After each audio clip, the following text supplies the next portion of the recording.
Según informa el periódico El Norte de Castilla,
ahora queremos conocer cómo ha evolucionado la Semana Santa desde los años 80 hasta nuestros días. Para eso hemos preguntado diferentes cuestiones a varios personajes. Comenzamos con el alcalde de Valladolid, Óscar Puente. ¿Qué supone para Valladolid tener una Semana Santa como la que tiene esta ciudad? La Semana Santa es probablemente el acontecimiento que más aporta a la imagen y a la difusión de la imagen de Valladolid en el exterior. Es un lujo, es un museo en la calle inigualable, es una seña de identidad de nuestro carácter, de nuestra forma de ser, y bueno, es una parte fundamental de la esencia de Valladolid. Por tanto, Valladolid y su Semana Santa van de la mano porque es difícil entenderla una sin la otra, ¿no? La mayoría piensan que la Semana Santa de Valladolid, en cuanto a tallas, es la mejor. Y esta es la pregunta que hicimos a Javier Baladrón, que es doctor e historiador y que sigue muy de cerca la Semana Santa en su blog artevalladolid.blogspot.com.es. Yo de lo que conozco creo que sí. Como la de Valladolid en lo artístico, sobre todo en lo barroco, no hay ninguna. Ahora y antes, porque antes todas las cofradías de Castilla querían hacer copias de los pasos vallisoletanos. Pasó en Tordesillas, en Pale, en Cialavalle, en todos los lados. Porque teníamos a Gregorio Fernández. Sí, él los hizo y luego sus discípulos y seguidores son los que hizo las copias. Por ejemplo, Tudanca. Ángel Cuaresma, periodista y gran conocedor de la semana, piensa que aunque tengamos la mejor Semana Santa, los vallisoletanos tenemos un problema. En Valladolid somos los mejores en muchas cosas. Es decir, en Valladolid tenemos la mejor Semana Santa del mundo por las tallas que tenemos, que eso es indiscutible, por la música que suena en las calles, aunque eso sí que puede ser objeto de debate, por la forma en que tenemos de sacar y entrar las imágenes en las iglesias y en los templos, aunque eso también se puede discutir, pero lo que es indiscutible es que tenemos las mejores tallas. Pero en Valladolid tenemos un problema, que somos los de Valladolid, o los de Valladolid de nacimiento, o los de Valladolid de adopción, y no te estoy diciendo nada, Javier, que no haya dicho yo en medios de comunicación, en artículos, en pregones, es que no nos lo creemos. O sea, Valladolid ha sido la capital de España cuando España era un imperio, y seguimos sin creérnoslo, que somos los mejores en muchas cosas. Entonces, si no nos lo creemos nosotros, no van a venir los de otro sitio a reconocerlo. Un dato que nos interesa conocer es cómo ha evolucionado la Semana Santa desde los años 80 del siglo pasado hasta nuestros días. Y esto es lo que opina el alcalde de Valladolid, Óscar Puente. Ha habido cambios, ¿no? De los 80 aquí aparecieron, por ejemplo, las gaitas en la Cofradía de la Piedad. Yo creo que se cuida todo mucho más. Yo no diría profesionalismo porque obviamente las cofradías y los que las integran son amateurs, pero yo creo que sí que hay una organización mucho más estricta. Hay algunas novedades en procesiones, en la forma de celebrarlas. Pero yo creo que sobre todo lo que la Semana Santa de Valladolid tiene es que ha sido muy fiel a su esencia, a sus señas de identidad, y los cambios que se han ido produciendo en ningún caso se pueden interpretar como cambios que hayan distorsionado la imagen, ¿no? Yo creo que sí que se cuidan mucho más los detalles, pero en esencia sigue siendo la misma Semana Santa de siempre. Ángel Cuaresma nos cuenta los elementos que piensa que se han introducido en este periodo. Cuando yo ya empiezo a ir a las procesiones con criterio propio, me encuentro con una Semana Santa que sí que me gustaba, pero muy pura. Y yo es que no soy tan purista como la gente piensa. Realmente no soy nada purista, ¿no? Y de repente termina la década de los 80, empieza la década de los 90 y empiezan a hacerse cosas en Valladolid que yo sé que a mucha gente no le gustaban, pero empiezan a tocar más música, a incorporarse sevillanadas o malagueñadas, que a mí me gustan, y empiezan la Virgen ya no entra y sale, sino que entra, sale, baila, se mece. Dice, no, aquí no se bailan como en Sevilla, aquí se mecen. Bueno, utiliza el verbo que quieras, pero al final. Entonces yo creo que eso, sin perder la esencia de la Semana Santa vallisoletana, ha hecho que gane mucho. El secretario de la Cofradía del Despojado, Cristian de Prado, nos comenta varios problemas, entre ellos la pérdida de fervor. Sí que se ha perdido mucho fervor, mucha devoción, y hemos pasado de ver una Semana Santa más popular y no ver imágenes a hombros, ver todo a ruedas. Sin embargo, ser imágenes acompañadas por cientos de cofrades, hemos pasado a tener todo lo contrario, una estética muy cuidada en la calle, prácticamente por todas las cofradías, pero con la falta de acompañamiento de hermanos cofrades, que no notamos tanto en el público. El público sigue siendo más o menos estable, pero sí que es cierto que necesitamos un apoyo importante de cofrades, que a día de hoy las cofradías estamos un poco cortos para poder desarrollar lo que queremos. La sociedad hoy en día no ayuda, es una sociedad muy laica, pero también está mal visto ser cofrade. O sea, tú dices yo soy cofrade y te miran un poco como raro. Semanas Santas de alrededor, como Medina de Rioseco, Medina del Campo, Salamanca, están creciendo, y nosotros, por lo que sea, nos hemos estancado gravemente. Incluso muchas cofradías están bajando. Entonces, a nivel general, tenemos que hacer algo. Diego Rivera, periodista y cofrade de la Veracruz, piensa que la Semana Santa ha perdido algo de la solemnidad de entonces. Otro de los cambios que a mí no me ha gustado absolutamente nada, y es, no hemos llegado a los extremos de las Semanas Santas andaluzas, ni muchísimo menos, ni creo que se vaya a llegar, pero se está perdiendo, yo creo, un poquito esa solemnidad y esa sobriedad de antaño, que no escuchabas una voz y era o el silencio que tuviera que imperar en esa procesión, o el sonido de la banda, y ya. Ahora no, ahora escuchas mucho ruido, en algunos casos aplausos cuando meten los pasos o cuando salen, no sé, muchísima gente que antes respetaba al 100% las procesiones y que ahora la ves cruzándose prácticamente delante del paso, y que casi el paso tiene que frenar para no pillar a esas personas. No sé, yo creo que se ha perdido un poquito esa sobriedad y ese respeto y ese silencio que antes había mucho más, y que ahora yo es uno de los cambios que destaco también, por destacar a peor, sería ese. La presencia de la mujer sigue siendo minoritaria en la Semana Santa de Valladolid. En una encuesta que realizamos, solo el 38% rellenaron nuestro formulario. Recordemos que antes las mujeres solo podían salir en procesión si iban vestidas de manolas. Mercedes Valdezate, de la Cofradía de la Exaltación de la Santa Cruz, nos cuenta su parecer. Cuando yo empecé, estaban las cofradías que siempre han tenido muchos cofrades. Luego había un grupito de cofradías, como por ejemplo la mía, que éramos muy pequeñito y cuanti que sobrevivíamos. Por aquel entonces, todos los días procesionábamos. Si bien es cierto que las cofradías puede que tuvieran su procesión titular, solían invitar a todas las cofradías, algo que era realmente extraño en relación con otras Semanas Santas de otras ciudades. Y ya digo, nos invitaban por ejemplo, en nuestro caso, nosotros no teníamos procesión titular, nosotros formábamos parte de la del Jueves Santo, la procesión de la amargura, pero eso no quitaba para que pues el lunes fuésemos a la del Rosario, el martes a la del Encuentro, el miércoles al Vía Crucis, etcétera, ¿no? Estábamos invitados a todas. A partir de una determinada época, de unos años, las cofradías grandes pues empezaron a decir que bueno, pues que ellas eran suficientes en número de cofrades como para hacerse la procesión ellos solos y simplemente pues invitaban a una mínima representación y ya está. Entonces ahí empezó, digamos, que a resquebrajarse un poco esa unidad o ese hermanamiento que había entre las cofradías por el año 90 y alguno, más o menos. Diego Rivera nos apunta a otro cambio: las bandas de música. Uno de los cambios que sí que he notado más está en el tema de las bandas, por ejemplo. Han cambiado mucho las de las cofradías, no las bandas profesionales.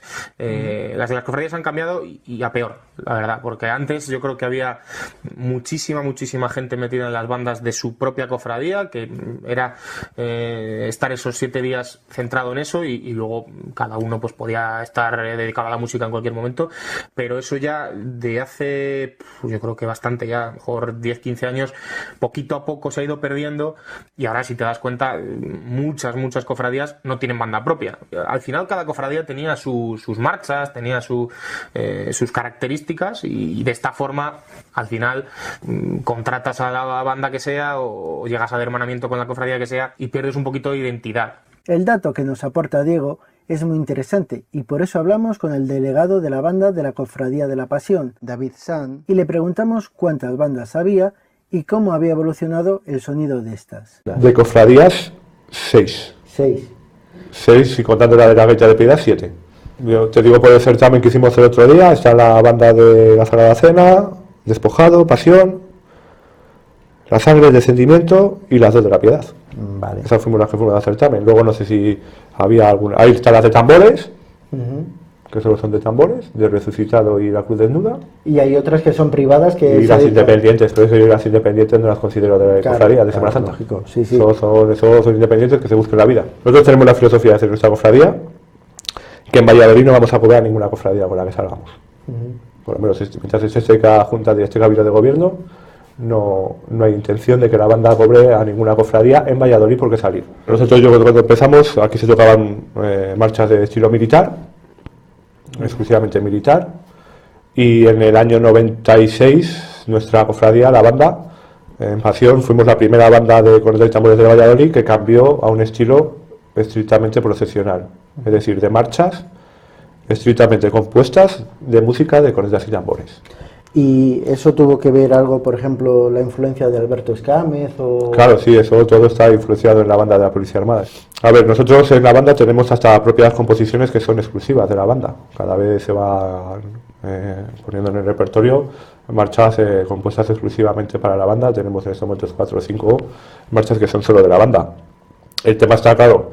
El nivel de las bandas de cornetas y tambores hoy en día pues es muy alto, sobre todo en el sur, que es donde al final donde hay más nivel de este estilo nuestro, con lo cual las composiciones actuales el nivel que se tiene hoy en día aquí en Valladolid no se puede llegar a las composiciones actuales que están haciendo ahí abajo porque es imposible. Ángel Cuaresma nos destaca la incorporación que ha tenido la Semana Santa de Valladolid en este siglo XXI. Y luego ya ahora en el siglo XXI pues ha habido otras incorporaciones todavía más arriesgadas, que evidentemente han generado rechazo, pero que poco a poco se han incorporado a la Semana Santa de Valladolid, que ya nadie se discute, y que este año, me estoy refiriendo a la nueva cofradía, a la cofradía de más reciente creación, y este año cuando ha salido a la calle con una durísima competencia, su procesión, su salida de su penitencial y su entrada en la catedral estaba hasta arriba de gente, con la misma cantidad de gente que tenía la gran procesión de la competencia. Digo, por no dar muchos nombres, ¿no? Sí. Y bueno, pues yo creo que ha evolucionado para bien. En los momentos en que nació la Semana Santa, la sociedad estaba muy sacralizada y la mayoría de las personas no sabían leer. Por eso el lenguaje iconográfico de las tallas era tan importante. Representaban situaciones teatralizadas. Hoy, curiosamente, la mayoría sabemos leer y escribir, pero no sabemos interpretar bien el lenguaje iconográfico. Así opina sobre este tema Diego Rivera. Yo creo que el gran público, podríamos decirlo, se conforma con lo que tiene ahora mismo, con ver el paso X y decir, pues mira, este paso se llama así, su autor es este, del año no sé qué y poco más. Yo creo que la gente es lo que más demanda y el que realmente le interesa y el que realmente quiere saber más y el significado de las imágenes, etcétera, etcétera. Tiene medios, sí que es cierto, como decíamos, que no tantos y no tan conocidos a lo mejor, pero sí que los tiene. No es como la guía, por ejemplo, tú te coges la guía oficial de la Semana Santa y es eso, y a lo mejor por comodidad, porque sea de bolsillo, porque tenga las 4 cosas básicas, pues te viene eso, el nombre del paso, el escultor y poquito más. Pero sí que hay libros, páginas de internet que van un poquito más allá y sí que dan esa información, pero bueno, ya digo, casi para quien la quiere y quien la desee, que para el visitante de cualquier parte que a lo mejor no lo sabe tanto y lógicamente no la conoce porque los canales más potentes no se la dan a conocer. Cristian de Prado nos habla de los pequeños detalles simbólicos que tiene la Semana Santa. Hay mucho desconocimiento y la Semana Santa tiene una particularidad muy importante, la simbología. Hay muchos pequeños detalles que son muy simbólicos. Por ejemplo, el despojado esta tarde, y en el tríduo lo ha tenido, va a llevar 3 dados y su túnica en el suelo. Claro, ¿y qué significan los 3 dados? Pues hay gente que hay que explicárselo, pues es el reparto de las vestiduras de Cristo. Entonces, esos pequeños detalles, está llena de detalles la Semana Santa. Y los pasos, incluso los que son más voluminosos, corremos el riesgo de no entenderlos bien, sobre todo la gente de fuera. ¿Que podríamos explicarles? Sí. Para eso abrimos, por ejemplo, hoy jueves y viernes santo. Nosotros abrimos todo el día y estamos aquí gente dispuestos para las preguntas que tengan, responderlas. El año pasado incluso me decían que si este era un resucitado. Se lo explicas un poco y la gente lo entiende.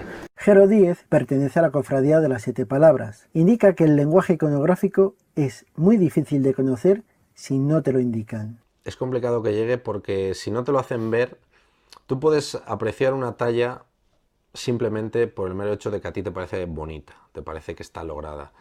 Pero a ti hay cosas que te tienen que hacer ver. A mí, por ejemplo, y eso es verdad, todos los Cristos de Gregorio Fernández o discípulos de Gregorio Fernández siempre tienen la cabeza girada hacia la izquierda. Tú aprecias esas cosas y te tienes que fijar muy bien, porque sí que es cierto que muchas personas aprecian, como es lógico, el paso en su conjunto. Pues evidentemente no te vas a si tiene la espina clavada en el ojo, concretamente de la corona de espinas, si verdaderamente los dedos están en tensión, también porque sí que es cierto que tampoco puedes pararte mucho a verlo, porque los pasos van a veces a demasiada velocidad como para detenerte en ellos. Pero sí que es cierto que para la gente que no sea iniciada, aplicar esos conocimientos o darse cuenta de esos conocimientos yo creo que es complicado, y si verdaderamente encima no tienes la oportunidad, como yo por ejemplo, de cuando vas a sacar el paso le estás mirando 1 hora porque le tienes que preparar las faldillas, tienes que preparar la hidráulica y todo, y le estás viendo todos los detalles, si tú no estás tan cerca es complicado que te puedas fijar en eso. Para conocer quién es el autor de la talla o los detalles que esconde, preguntamos a Javier Baladrón en qué nos debemos fijar cuando vemos una escultura de madera policromada. Sobre todo la expresión de las manos y de la cara. Dice mucho. ¿Qué podemos decir de los ropajes, de los sayones y de sus caras? Sobre todo las caras reflejan la maldad. Y los ropajes... Se les hacía feos a propósito. Muy feos. Muy feos. Bizcos, feos, sí. Con narices raras. Caras muchas veces rojas, para asociarlo con el diablo. Y los ropajes solían ser pues unos colores muy estrafalarios, muy fuertes, sobre todo porque como antes no había velas, como antes no había luz, pues era para cuando salían por la noche para que se vieran. Pero ellos tienen ropas de la época. Sí. Por ejemplo, San Isidro, que Gregorio Fernández les vistió con el traje del labriego castellano de la época. Pues los sayones igual, eran los ladroncillos que había por la Plaza del Corrillo y por toda esa zona. En Valladolid tenemos una joya a nivel, diría, europeo y mundial, el Museo Nacional de Escultura. Para muchos, ese gran desconocido. Así habla del tema Diego Rivera. Al final la gente lo ve en la calle y no sabe si viene de un lado o viene de otro y dice, pues esto es una procesión, pum, el Cristo de turno, la Virgen de turno y ya está. Pero no, la verdad es que mucha gente tiene que saber que sí, existe un Museo Nacional de Escultura que tiene una importancia extrema, no solo en la Semana Santa de Valladolid, sino yo creo a nivel mundial, me atrevería a decir, porque es para verlo, es una auténtica maravilla en todos los sentidos, y en el apartado de Semana Santa, de pasos de Semana Santa, claro que tiene su importancia y evidentemente tiene también su polémica y su baile de intereses. El museo es eso, un museo, y lo que busca es que las piezas estén allí, en ese museo, bajo techo, con las condiciones completamente controladas y que no pase nada, para que dure, si puede durar 500 años, mejor que 400. José Ignacio Hernández es el conservador de las tallas del Museo Nacional de Escultura y opina que los pasos, para verlos en su verdadera magnitud, es en la calle. Un montón de obras de los mejores artistas del siglo XVII, les tienes todos los años a una temperatura y a una humedad constante, van a ser, y de repente abres las puertas y burrún, en una carroza a la calle, pues realmente es una cuestión que de por sí, lógicamente, genera polémica, ¿no? Dicho esto, yo pienso que la recuperación del paso en su verdadero entorno, que es el de la procesión, con todo lo que implica, nunca un paso dentro de una sala en estático se va a poder disfrutar como en el uso procesional. En Valladolid hay pasos que salen en procesión, pero que pueden pertenecer al museo, y esto a veces crea polémicas. Así nos lo cuenta Diego Rivera y José Ignacio Hernández. Creo que es una de las grandes polémicas que tenemos. Sobre todo las cofradías históricas, imagino que son las que más, demandan esas imágenes, ¿no?, que salgan a la calle. Al final, yo creo que todo depende de si te toca a ti o no. Es decir, si a tu cofradía le toca tener pasos del museo y que tengas que recibir ese permiso, o por el contrario, los pasos son tuyos, son propios, y ahí evidentemente el museo no pinta nada y tú decides. Si tú quieres salir, sales. Entonces, yo en mi caso, que al final es el que más conozco, el caso de la Veracruz, que además es la cofradía más antigua de Valladolid, no sé si gracias a eso, pero los pasos son propiedad de la cofradía. Entonces, afortunadamente o no, de la forma que sea, la decisión es de la cofradía. Y sí que muchas veces en la procesión, por ejemplo, creo que fue el año pasado. El año pasado fue uno de los años que yo el lunes santo no pude salir, y recuerdo, ya no sé si fue el año pasado o hace 2, hubo problemas con la lluvia. No que fuera a llover, no que lloviera, sino que había previsiones de que podía llover, que no podía llover. Entonces, en esa cofradía, en esa procesión del lunes, son 5 cofradías. Hay algunas con pasos propios, hay otras con pasos del museo. ¿Qué pasó?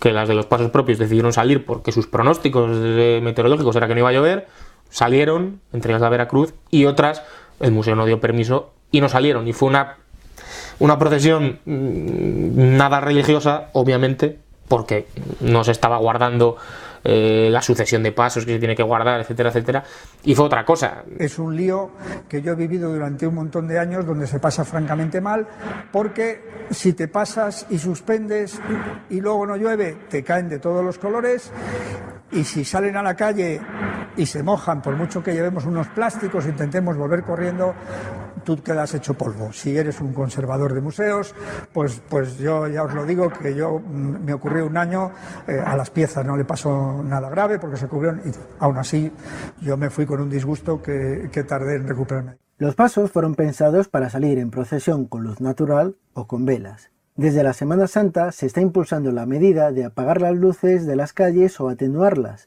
pero también este tema está sujeto a polémica. Le preguntamos por esta medida al alcalde de Valladolid, Óscar Puente. Este año hemos acometido algún apagado, y en algún caso concreto lo hemos hecho incluso en contra del informe de bomberos, que nos decía que podía generar problemas de seguridad. En concreto, bueno, en una procesión, la del Santo Entierro del Sábado Santo, al final no fue necesario, pero ahí habíamos tomado la decisión. Entendíamos que el recorrido era muy corto y que apagar las luces tampoco iba a generar tanto problema, pero el servicio de bomberos informó en contra. Por eso, a veces, yo creo que estos temas hay que explicarlos, porque la gente enseguida quiere que apagues los semáforos, que apagues las luces, y no se da cuenta de que detrás de esas decisiones hay informes técnicos que hay que respetar, ¿no? En el caso concreto, ya digo, de esa procesión, se decidió el apagado, aunque luego yo que participé en ella no fue necesario porque concluye antes de que se vaya la luz. Por tanto, a pesar de la solicitud de las cofradías, no fue necesario. Sí quiero decir que se han atendido prácticamente todas las peticiones que han hecho las cofradías de apagado, tanto de semáforos como de alumbrado, durante esta Semana Santa. Hay otras ocasiones en las que no se ha pagado porque las propias cofradías así lo han solicitado, que no se hiciera el apagado, ¿no? Por tanto, bueno, ese es otro tema en el que también tenemos que ir de la mano, tenemos que ir con el diálogo y tenemos que ser conscientes de que detrás hay cuestiones relacionadas con la seguridad que también tenemos que atender. Aparte de los bomberos, también puede haber un problema de seguridad, digamos, de amigo de lo ajeno. También podría darse, ¿no? Sí, bueno, aquí el informe de seguridad partía de bomberos, ¿no? Bueno, también puede influir en la seguridad en ese aspecto, ¿no? Pero lo cierto es que en ese terreno no hemos tenido informes contrarios. De acuerdo. En cuanto a los semáforos, creo que habíais hablado de que se iban a tapar, ¿no?, el año que viene, más que apagar. Sí, yo creo que hay alguna solución, que es poner algún capuchón, precisamente en algún semáforo para bueno, pues las dificultades técnicas de apagar según qué fases son grandes y nos generan bastantes problemas de logística y bueno, parece que la solución de tapar alguno pues pudiera ser la más factible, ¿no? Para Ángel Cuaresma, esta es una medida que no la ve del todo clara. Pues mira, es que yo no lo tengo nada claro. Con las calles a oscuras, supongo, porque no tenemos todavía experiencia, supongo que tiene que ser impactante ver una procesión. Pero yo también oigo a los compañeros de la prensa gráfica y a los compañeros de la televisión que cuando se atenúa la luz, hasta ahora no se han apagado, pero cuando se atenúa la luz es complicado. Entonces no hay que pensar solo en la gente que tenemos la fortuna por salud o por disponibilidad horaria de estar viendo las procesiones. Hay que pensar en la gente que está en casa, que lo tiene que ver por la tele, que al día siguiente lo ve en el periódico o en su ordenador. Entonces es que a veces las cosas no se pueden hacer, ni aparte de la seguridad a la que tú te has referido. Mira, este año la procesión del Domingo de Ramos por la noche, la procesión del traslado del Santísimo Cristo de los Trabajos, sabes que discurre en buena parte del recorrido por el Paseo del Príncipe del Campo Grande. Se hizo de noche y cuando empezaba a llegar la procesión todavía no se había encendido, no se había disparado el automático de las farolas. Y era complicado transitar por allí, o sea, que se te echaban encima los caballos y no los veías. Entonces, bueno, la idea es muy bonita, pero hay volardos, y hay bordillos, y yo lo veo complicado. Todas las cofradías están representadas en un organismo, la Junta de Cofradías, pero su labor no siempre está bien vista y a veces es criticada. Así opina Cristian de Prado. La Junta de Cofradías tiene un difícil papel. Yo creo que deberíamos de encontrar el servicio de la Junta de Cofradías como tal hacia las cofradías. A día de hoy, yo lo he dicho siempre, la manera de gestionar la Semana Santa y la coordinación es muy buena. Que a lo mejor podríamos ampliarlo el resto del año, sí, pero yo también entiendo que son gente que tiene sus trabajos, sus vidas. Si a mí al final me falta tiempo en mi cofradía y yo tengo que gestionar una cofradía, pues yo me pongo en su lugar. 20 cofradías con 20 estilos diferentes es complicado. Hubo una polémica sobre... Estuvieron en una exposición en Madrid y parece ser que no estuvimos muy bien representados. ¿Qué opinas sobre ese tema? Ahí sí que lo he hablado además personalmente con el presidente de la Junta y el secretario, que me une una buena amistad. Y en eso hay que volcarse. Y yo de hecho lo he criticado. Presentar la Semana Santa de Valladolid en Haro o en Hervás, con todos mis respetos a esas dos localidades, no me parece que sea lo más adecuado. Yo creo que todos los años debería ser obligatorio en Madrid, todos los años, porque al final es un foco de 3 millones o 4 millones de habitantes muy cercano a Valladolid, apenas a 50 metros en AVE, y de ahí es donde podemos tirar. Incluso del norte, en el norte no hay Semanas Santas tan conocidas, no podemos ir a Sevilla a promocionar la Semana Santa de Valladolid porque ellos tienen lo suyo y nosotros tenemos lo nuestro, pero sin embargo a localidades del norte, Galicia, Asturias, Cantabria, sí, y Madrid, obligatoriamente siempre. La Semana Santa aporta un buen montante económico a la ciudad, pero los más beneficiados son ciertos sectores y a veces no colaboran con la Semana Santa. Ángel Cuaresma nos indica qué sectores son. Los grandes beneficiados de la Semana Santa de Valladolid no somos los frikis, ni los capillitas, ni los cofrades, ni los curas, ni los señores obispos. Los grandes beneficiados de la ciudad son las empresas privadas. El primero, la hostelería, entendiendo por hostelería tanto bares, restaurantes como hoteles, y el segundo el comercio del textil, el que vende pilas, el que vende igual alimentación, productos de utillería. Esos son los grandes beneficiados. Y ya no es solo que no aporten económicamente vía junta de cofradías o a través de otros mecanismos, es cómo te tratan. Bueno, no solo en Semana Santa, cómo te tratan durante el año. Entonces, son dos sectores, a lo mejor el periodismo también, y si hay que hablar del periodismo, hablamos del periodismo, pero en este caso toca hablar de la hostelería y del comercio. Son los dos grandes escaparates de cualquier ciudad, y sin embargo, su careto, el careto con el que te reciben y la forma en la que te tratan, es tremenda, es tremenda. No pasa solo en Valladolid, pero ahí sí que Valladolid sí que estaría en el top 10 del comercio y de la hostelería antipáticos. Alguien me dirá, ¿es usted injusto con lo que está diciendo? De acuerdo, soy injusto, pero nadie se tiene por qué ofender. Porque el que sea así como yo digo, no se tiene que ofender porque estoy diciendo la verdad. Y el que no lo sea, no se tiene que ofender porque no va con ellos. Con lo cual, que no se ofenda a nadie. Para potenciar la Semana Santa vallisoletana durante todo el año, preguntamos al alcalde si no sería bueno el crear un centro de interpretación. Bueno, eso es un tema que se está valorando y que se está estudiando, ¿no? Centro de interpretación, museo de la Semana Santa. Lo que pasa es que todos esos proyectos requieren de una estrategia de fondo detrás, ¿no? Tenemos, por desgracia, la experiencia de los años del boom económico en nuestro país, en el que se abrieron muchos centros culturales y museísticos que luego, por no tener un plan claro detrás, pues se han convertido en auténticos ataúdes, ¿no? de la cultura, ¿no? No han respondido al propósito con el que se crearon, ¿no? Por eso yo creo que si hacemos algo tenemos que valorarlo bien, y necesitamos un espacio que sea relevante y que esté bien ubicado. Necesitamos un plan de exposición y un plan de ese centro, ¿no? Y eso hay que hacerlo con tiempo y con calma. Tanto visitantes como los propios vallisoletanos, así nos lo han dicho en una encuesta que hemos realizado, les gustaría que existiera una aplicación para móviles con GPS para seguir las procesiones y tener mayor información. Preguntamos al alcalde Óscar Puente para cuándo podría estar disponible. Bueno, ya este año ha habido una aplicación que no era ajena al ayuntamiento, aunque hemos colaborado,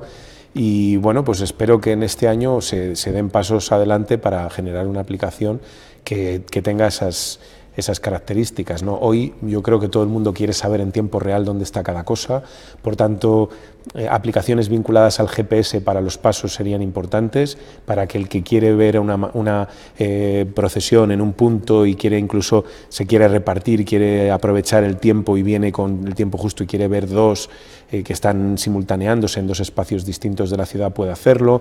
Que pueda también disfrutar de la Semana Santa vía vídeo, vía retransmisión, aunque eso yo creo que yo soy desde luego más partidario de que la Semana Santa se viva en vivo, ¿no? que se viva de manera presencial. Pero sí, yo espero que no tardando mucho haya una aplicación que dé un poco satisfacción a ese tipo de demanda. Sobre todo para el Jueves Santo, que es cuando más se aglutinan todas las procesiones, y es un poco lioso el ir a acudir a cada una. A cada una, desde luego. Yo creo que no es tan difícil, que los medios técnicos de hoy en día son muy poderosos, muy potentes, y que se puede perfectamente hacer una aplicación que permita conocer dónde está cada procesión en cada momento y demás. Los medios de comunicación en Valladolid hubo una época que pasaban un poco por alto el hecho noticioso de la Semana Santa. Esta situación ha cambiado y hemos pedido que opinen una serie de periodistas. Así piensa Julián Díaz Bajo, del programa Paso a Paso. Los medios de comunicación tienen un papel fundamental. Puntos de inflexión. En radio, Jaramillo. Luis Jaramillo, finales de los 60, cuando vino a Valladolid, con el Paso a Paso, el Espejo de la Semana Santa, fueron los primeros programas que hubo específicos de Semana Santa. Momento de inflexión. Televisión, Apasionate con tu Semana Santa, Esperanza Domínguez y San Martín. ¿De acuerdo?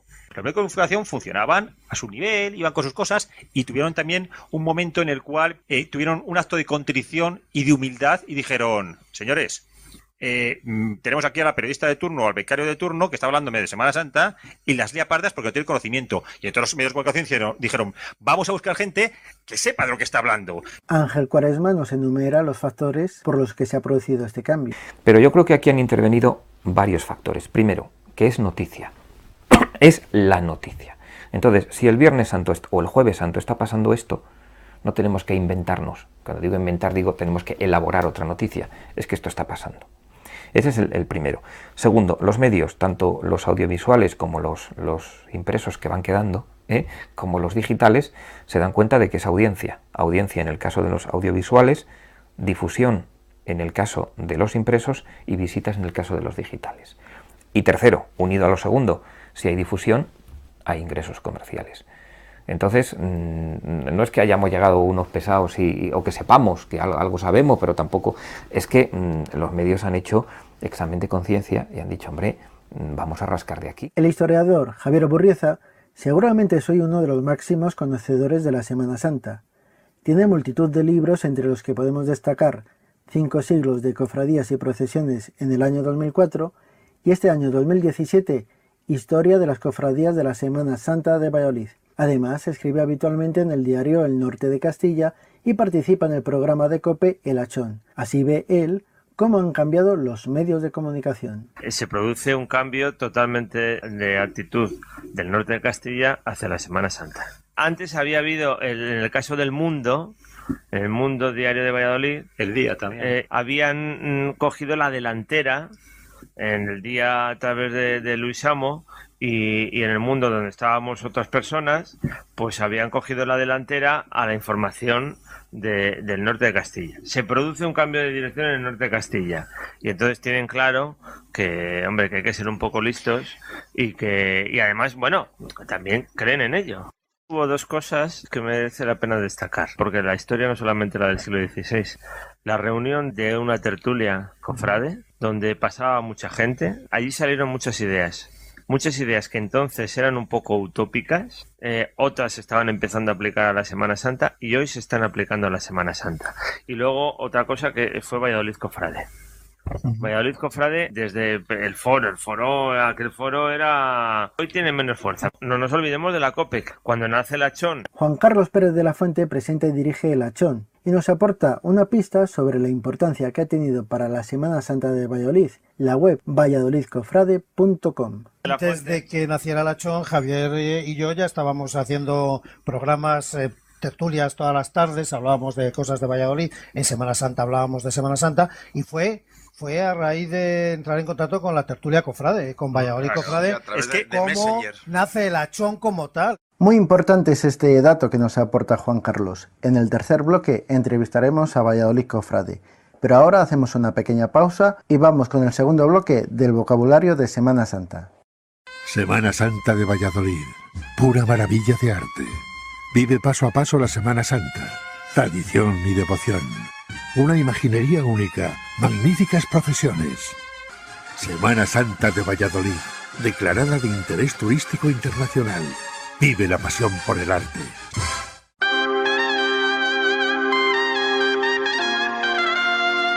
Estamos de nuevo con Ángel Cuaresma, al que vamos a preguntar por ciertas palabras que tal vez los oyentes menos familiarizados con la Semana Santa desconozcan. Vamos con nuestro segundo bloque de palabras, Ángel.